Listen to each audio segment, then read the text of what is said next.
What's going on, everybody? Josh here with Scrapyard Films. If you're new to my channel, I make tutorials and I stream video games. And today is a very special video because it's my 100th tutorial. Woo! It's not going to be a crazy in-depth tutorial, it's actually more of a, I'm going to give you some free LUTs and then explain how I apply LUTs to my footage. I just want to thank all of you guys for watching my videos and keeping me motivated to keep making these tutorials. When I wake up every day with notifications on my phone saying, this tutorial's awesome, or this tutorial really helped out, that's the kind of stuff that really, keeps me doing this stuff. So thanks again, because you all are awesome. I put a link in the description for the free LUTs that you can download if you want. To all the regular viewers, you guys are going to get 5 LUTs, and to all the supporting scrappers, you guys are going to get 5 extra LUTs. And those are going to be on the VIP page of my website. So without further ado, let's jump right into it.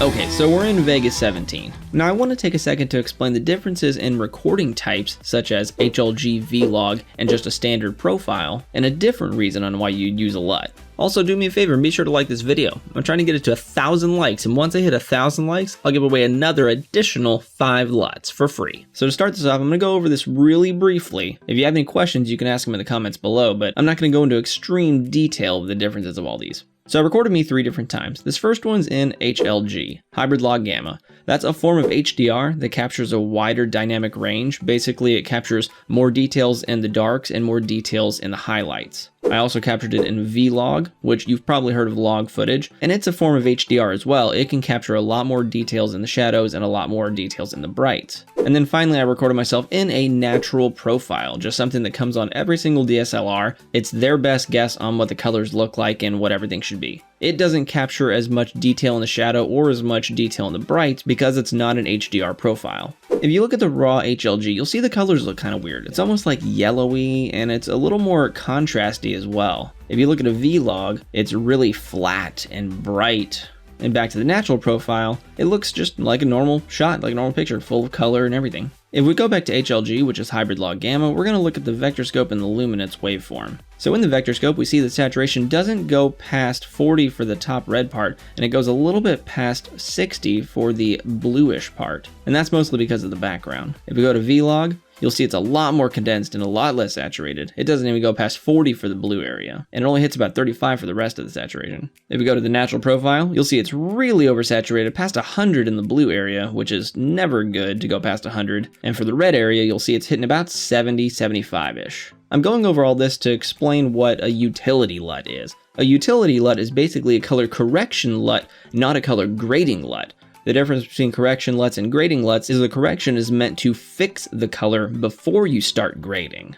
You want to apply color correction LUTs to footage like this, Hybrid Log Gamma footage, log footage, because this will bring the LUT back to the profile it should be to start grading. Now every brand of camera records this type of footage a little bit different. I have a Panasonic Lumix GH5S, and it is one of the best DSLRs for color. It's known for its extremely accurate colors to where you almost don't have to do any kind of correction beyond the basics. So I just wanted to go over and show you how I initially got these LUTs that I created accurate. So I'm not going to go through the correction process because I've gone over that a couple times in my other color grading videos, which I can link up there in the description at the top right. But I do want to show you what I mean by utility LUT. So I'm going to go over to my input LUT and I'm going to browse and I'm going to find my V-Log to Rec 709. Now this utility LUT was created by Panasonic for Panasonic. So if you got a Sony camera or a Nikon camera, then you want to make sure you use that manufacturer's custom built LUT because they know what they're doing. They've created that LUT specifically for the color science of your DSLR.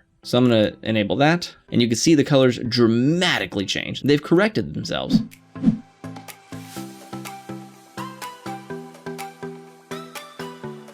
Now next, I'd make sure the white balance is perfect, and then I'd adjust the luminance levels, and then I'd make sure my skin tone is correct. If I wanted to do this with V-Log, we'll go over here, and it's the same thing. I'd go browse, and I'd do my V-Log to Rec 709, and you can see it changes the colors dramatically.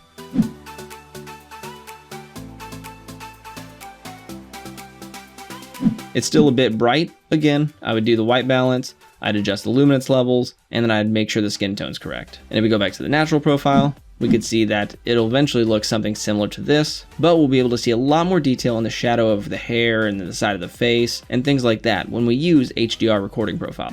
So here they look like fully corrected. This is the HLG. This is the V-Log. and this is the natural profile.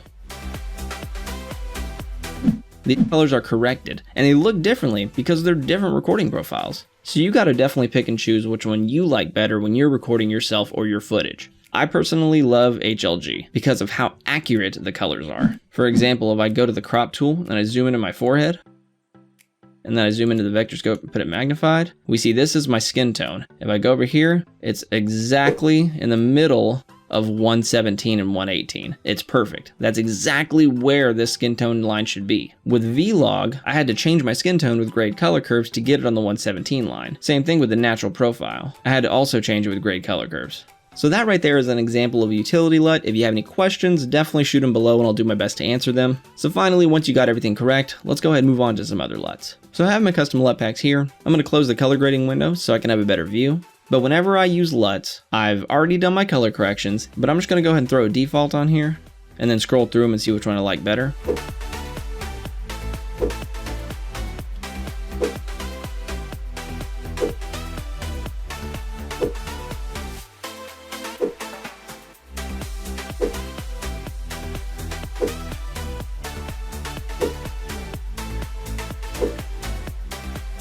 And so I'm going to go ahead and go with half pace. Now usually once I'm ready to apply a LUT at the end of my footage, I never go full strength. I usually drop it down to about half and see what that looks like. And then I toggle it on and off. I like what this LUT does with the background. It also brings out a little bit of the color in my eyes, and it makes it a little bit more contrasty. So I'd go with that one. Now for the final tip, if you've done all of your grading and color correcting, like let me show you on this one in this HLG footage. I'm gonna go Alt-G, bring it up. So this is all I've done with this footage. I've added the correction LUT, I've adjusted the luminance levels, and then typically sometimes I'd mess with the saturation. Also, I've used the curves to correct the white balance. So I've done a lot of work inside color correction already. Now let's just say you're gonna record a lot of similar footage and the lighting's not gonna change, none of that's gonna change, but you just wanna make a drag and drop LUT. You can easily do that by hitting Export LUT. But that's only gonna export what's in the color grading menu. So if you Alt-G out and then go to your effects chain, then you go to the FX plus sign, then if you hit Save LUT, that will save a LUT of everything you have in your effects chain. Then you just name your LUT whatever you want, and you're good to go. But that's how I personally use LUTs, and that's how I've created them. Now again, this wasn't an in-depth tutorial, but it was more of like an informative video where I also give you some free stuff. You have 5 more free ones to download, a total of 10 free LUTs when you go to my website. And if you want to support the channel, you get a bunch of other stuff in the VIP lounge, which includes special effects, even more LUTs, a bunch of project files, assets, just a bunch of awesome stuff that I created and wanted to share with the community. And there you have it. You now know how I apply LUTs and how to properly apply them. LUTs aren't just one and done, this is gonna be the look. You gotta manipulate it. You gotta adjust it a little bit to fit your needs. Slapping a LUT on and calling that a color grade is definitely frowned upon. But using LUTs is not frowned upon. Using LUTs is definitely a necessity, as you saw with the HLG footage and the V-Log footage. So thanks again for watching my 100th tutorial, guys. If you enjoyed it, definitely hit a like and subscribe down there, because that'll really help me out. And I'll see you guys in the next video. And I wanna give a special shout out to all of my super subscribers up there at the top. Be sure to check out their channels for some awesome content.